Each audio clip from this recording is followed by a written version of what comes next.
గురువుగారు, ఇప్పుడు ఈ సనాతన ధర్మానికి మనకు ఒక దిక్సూచిక అవైదిక మతాలు ఎన్నో పెట్టిరిగిపోతున్న తరుణంలో ఒక అవతారంగా ఆదిశంకర భగవత్పాదులు ఉద్భవించి ఇవాళ మనకి ఇంత గొప్ప వారసత్వాన్ని ఇచ్చారు. వారిని భగవత్పాదులు ఒక అవతార పురుషులు అని మనం ఇన్ని సంవత్సరాలుగా మనం వారిని చేసుకుంటున్నాం. ఆదిశంకరుల యొక్క వైశిష్ట్యాన్ని ఆదిశంకరాచార్యుల వారు మన యొక్క సనాతన ధర్మాన్ని ఉద్ధరించి ప్రతి ఒక్క శ్రేయస్సు, ప్రతి ఒక్క మనిషి యొక్క శ్రేయస్సుకి కావలసినటువంటి మార్గాన్ని ఉపదేశించిన వారు. అందుకే వారిని మనం జగద్గురువులు అని అంటాం. జగద్గురువు అనే పదానికి ఏమిటి అర్థం?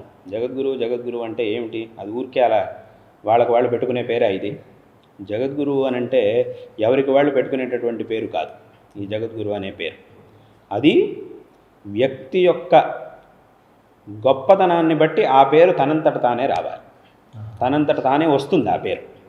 ఇదేదో ఊరికే ఏదో పేరు పెట్టుకున్నట్టు జగద్గురువులు అని పేరు పెట్టేసుకుంటే వీడు జగద్గురు అయిపోతాడు అని అలా అర్థం కాదు. ఈ మధ్య సామాన్యంగా ఇప్పటి కాలంలో ఆ పేరుకి ఆ విలువ పోయింది. జగద్గురు అనేటటువంటి పేరుకి ఇప్పటి కాలంలో విలువ పోయింది. అంటే ఇది ఎట్లా అయిందంటే, ఒక రకంగా వీళ్ళు జగద్గురు అని పెట్టుకుంటే నేను ఎందుకు పెట్టుకోకూడదు, నేను పెట్టుకుంటా ఆ పేరు. వాడు పెట్టుకుంటున్నాడు, నేను ఎందుకు పెట్టుకోకూడదు. వీళ్ళు పెట్టుకుంటున్నారు, నేను ఎందుకు పెట్టుకోకూడదు. నేను పెట్టేసుకుంటావు పేరు. వీడి పేరు పెట్టుకోవడం, వాడి వెనకాల నలుగురు నిలబడ్డం. ప్రపంచంలో ఎవడైనా సరే, వాడు ఎంతటి దుర్మార్గుడైనా సరే, వాడి వెనకాల నలుగురు ఉండనే ఉంటారు. కానీ అలాగని చెప్పి వాడు చేసిందంతా సరి అని మనం ఒప్పుకోవడానికి వెళ్ళలేదు. ఇప్పుడు మహాభారతంలో చూస్తే కురుక్షేత్ర యుద్ధం అప్పుడు పాండవుల వెనకాల నిలబడ్డ సైన్యం కంటే కౌరవుల వెనకాల నిలబడ్డ సైన్యమే పెద్దది కదా. అలాగని కౌరవులు చేసింది సరి అని మనం ఒప్పుకోవడానికి అవుతుందా?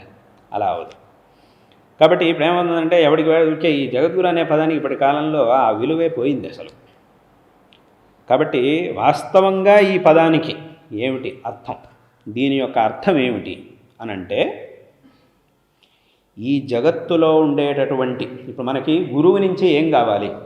గురువు నుంచి శిష్యుడికి కావాల్సింది ఏమిటి? శిష్యుడి ఆత్మోద్ధారానికి కావాల్సినటువంటి జ్ఞానం.